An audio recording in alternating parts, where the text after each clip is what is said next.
नमस्कार दर्शक बंधु मु सौभाग्य आपण स्वागत करुच्ची सौभाग्य क्रिएटिविटी यूट्यूब चैनल आज आपण पीएम किसान योजना को नहीं बहुत बड़ा गोटे अपडेट नहीं आसी सहित बहुत लोकर प्रश्न रही पीएम किसान योजनार 16तम इन्स्टलमेंट केबे मिलिबो एवं जो मैंने 15तम किस्ती टंका पाई सारी ताहले आपण 16तम किस्ती टंका पाइबाकू हेले केउं सब विषय प्रति ध्यान देवाक पड़िबो जहाँकि आपण ये वीडियो माध्यम डिटेल जानीपारे ता पूर्व वीडियो को गोटे लाइक कर दिंतु एवं जो मैंने मो चैनल को नुआ आसवे चैनल को सब्सक्राइब करी पाखर थिबा बेल आइकन को क्लिक करके ऑल नोटिफिकेशन ऑन कर दिंतु।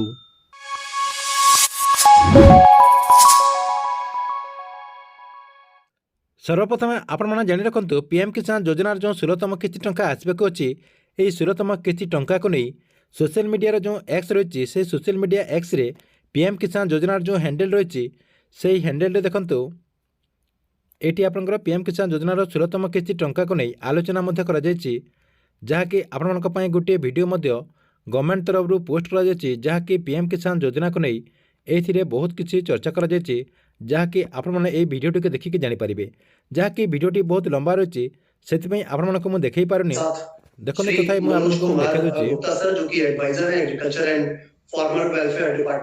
स्वागत है सर आपका। नमस्कार नमस्कार रविकांत जी, नमस्कार। बहुत शुक्रिया सर इस अपना कीमती समय देने के लिए और इस चर्चा में हमारे साथ शामिल हो रहे हैं सात्विक सचदेव, सीनियर वाइस प्रेसिडेंट हैं CSCSPV के और इस पूरे इनिशिएटिव्स को CSC के हवाले से देख रहे हैं। सात्विक, बहुत स्वागत है आपका।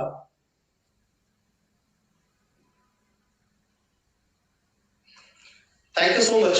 तो सर बातचीत की हम शुरुआत आगे करें और उससे पहले हम आगे बढ़ें। ये जो हम इस बार जो डिस्कशन करना चाह रहे हैं, जो आपसे जानना चाह रहे हैं, क्योंकि आप स्पॉट है सर और डिपार्टमेंट को आप रिप्रेजेंट कर रहे हैं यहाँ पे, तो एक बार सर फिर से हम बहुत बहुत बहुत ग्राउंड से समझना चाहेंगे कि ये पीएम किसान सम्मान निधि योजना आखिर है क्या। आपण ये वीडियो माध्यम रे बहुत किसी जानीपारे से आपण ये वीडियोटी को शेष पर्यंत देखी दिंतु। ता पूर्व आपण जानी रखु जो मैंने पीएम किसान योजनार 15तम किस्ती टंका पाई सारी सेमाने कौन करेंगे तांकर स्टाटस टी चेक कर दिंतु कहीं पीएम किसान योजनार जो वेबसाइट रही से वेबसाइट टी मझे मझे अपडेट होती आपणकर स्टाटस टी चेक कर दिंतु।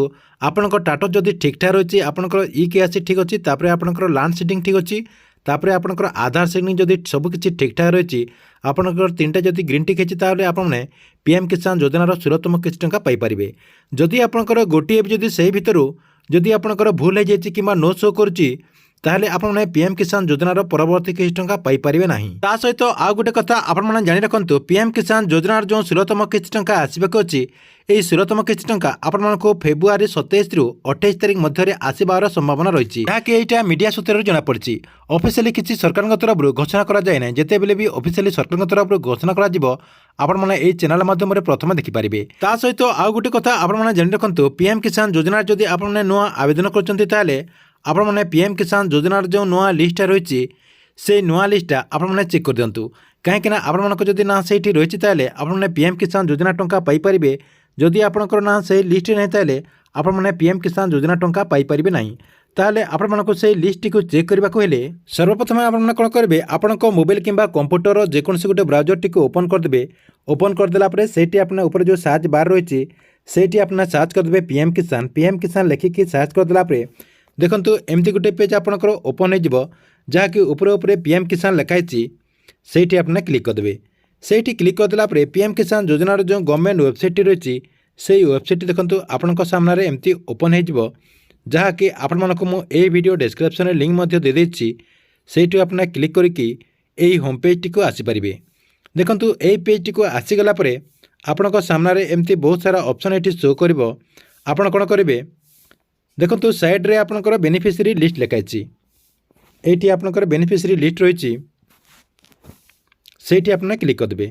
बेनिफिशियरी लिस्ट जो लिखाई से क्लिक करदेला आपण सामने आउ गोटे पेज एमती ओपन हो जहाँकि आपणकर डिस्ट्रिक्ट रही आपणकर फास्ट रही स्टेट तापर डिस्ट्रिक्ट तापर सब डिस्ट्रिक्ट ब्लॉक तापर आपणकर विलेज रही यही सब आपण फिलअप करिया पड़िबो। फास्ट आपणकर स्टेटा सिलेक्ट करदेबे आपणकर जो स्टेट हो स्टेट टी आपन देदेबे आमर ओडिशा जेहेतु आम ओडिशा देदेबा। देखंतु ओडिशा देदेला परे आपणकर जो डिस्ट्रिक्टा हो से डिस्ट्रिक्टा देदेबे। देखंतु आपण मानक मु जानिबा पई एटा दे दउची अनुगुल मु देदेली ଦେଇଦେଲା ପରେ ସବ୍ ଡିଷ୍ଟ୍ରିକ୍ଟଟା ଆପଣ ଦେଇଦେବେ। ଆପଣମାନଙ୍କୁ ମୁଁ ଜାଣିବା ପାଇଁ ସେ ଉପରେ ଉପରେ ଖାଲି ଦେଇଦେଉଛି। ଆପଣଙ୍କର ଯେଉଁଟା ପ୍ରପର୍ ଡିଷ୍ଟ୍ରିକ୍ଟ ହେଇଥିବ, ପ୍ରପର୍ ଆଡ୍ରେସ୍ ହେଇଥିବ, ଆପଣଙ୍କର ସବୁକିଛି ଆପଣ ଠିକ୍ସେ ଫିଲ୍ଅପ୍ କରିଦେବେ। ଦେଖନ୍ତୁ ସବୁକିଛି ଆପଣଙ୍କର ଦେଇଦେଲା ପରେ ଆପଣ କ'ଣ କରିବେ, ସାଇଡ଼୍ରେ ଦେଖନ୍ତୁ ଭିୟୁ ଲେଖା ହେଇଛି, ଆପଣଙ୍କର ଗେଟ୍ ରିପୋର୍ଟ ଲେଖା ହେଇଛି। ଗେଟ୍ ରିପୋର୍ଟ ଆପଣ କ୍ଲିକ୍ କରିଦେବେ। এই ଯେଉଁ ଗେଟ୍ ରିପୋର୍ଟ ଲେଖା ହେଇଛି এইଠି ଆପଣ କ୍ଲିକ୍ କରିଦେବେ। ସେଇଠି କ୍ଲିକ୍ କରିଦେଲା ପରେ ଆପଣଙ୍କ ସାମ୍ନାରେ ଆଉ ଗୋଟେ ପେଜ୍ ଦେଖନ୍ତୁ ଓପନ୍ ହେଇଯିବ। ଦେଖନ୍ତୁ ଫାର୍ଷ୍ଟ ରହିଛି ସିରିଏଲ୍ ନମ୍ବର, ତାପରେ ଆପଣଙ୍କର ଫାର୍ମର ନାଁ ରହିଛି ଯାହାକି କ୍ୟାପିଟାଲ୍ ଲେଟର୍ ଅନୁସାରେ ଏଇଠି ଆପଣଙ୍କର ନାଁ ରହିଛି। ତାପରେ ରହିଛି ଜେଣ୍ଡର ମେଲ୍ ଫିମେଲ୍ ଯାହା ହେଇଥିବେ ଆପଣଙ୍କର ଏଇଠି ଶୋ କରିବ। ଦେଖନ୍ତୁ এইଠି ଆପଣଙ୍କର ଯେଉଁ এই লিষ্টটা ରହିଛି, এই লিଷ୍ଟରେ ଆପଣଙ୍କ ନାଁ ଅଛି କି ନାହିଁ ଆପଣ ଏମିତି ଚେକ୍ କରିପାରିବେ। ଦେଖନ୍ତୁ ଏମିତି କରିକି ଆପଣ କ'ଣ କରିବେ, ତଳକୁ ନେଇ ଆସିବେ। ଦେଖନ୍ତୁ ଯଦି ଆପଣଙ୍କ ନାଁ ଫାର୍ଷ୍ଟ ପେଜ୍ରେ ନାହିଁ ତାହେଲେ ଆପଣ ସେକେଣ୍ଡ ପେଜ୍ଟିକୁ କ୍ଲିକ୍ କରିଦେବେ। ଯଦି ସେକେଣ୍ଡ ପେଜ୍ରେ ନାହିଁ ତାହେଲେ ଆପଣ ଥାର୍ଡ଼ ପେଜ୍ଟିକି କ୍ଲିକ୍ କରିଦେବେ। ଏମିତି କରି ଆପଣଙ୍କର ଯେତେଟା ପେଜ୍ ରହିଛି ସବୁ ପେଜ୍ରେ ଆପଣଙ୍କର ଚେକ୍ କରିଦେବେ। ଯଦି ଆପଣଙ୍କର ନାଁ ଠିକ୍ ଅଛି ତାହେଲେ এই লিଷ୍ଟ ରହିଛି ତାହେଲେ ଆପଣମାନଙ୍କୁ PM କିଷାନ ଯୋଜନାର 16ତମ କିସ୍ତି ଟଙ୍କା ପାଇପାରିବେ। ଠିକ୍ ଅଛି, ଏଥିଲା ଆପଣମାନଙ୍କ ପାଇଁ PM କିଷାନ ଯୋଜନାକୁ ନେଇ ଆସିଥିବା ବହୁତ ବଡ଼ ଅପଡ଼େଟ୍। ଆପଣମାନଙ୍କୁ ଭିଡ଼ିଓ କେମିତି ଲାଗିଲା କମେଣ୍ଟ ବକ୍ସରେ ନିଶ୍ଚୟ ଗୋଟେ କମେଣ୍ଟ କରିବେ ଏବଂ ଗଭର୍ଣ୍ଣମେଣ୍ଟର ଯେକୌଣସି ନୂଆ ଯୋଜନାର ଅପଡ଼େଟ୍ ଜାଣିବା ପାଇଁ ଆପଣମାନେ ଏହି ଚ୍ୟାନେଲଟିକୁ ରେଗୁଲାର ଦେଖୁଥାନ୍ତୁ।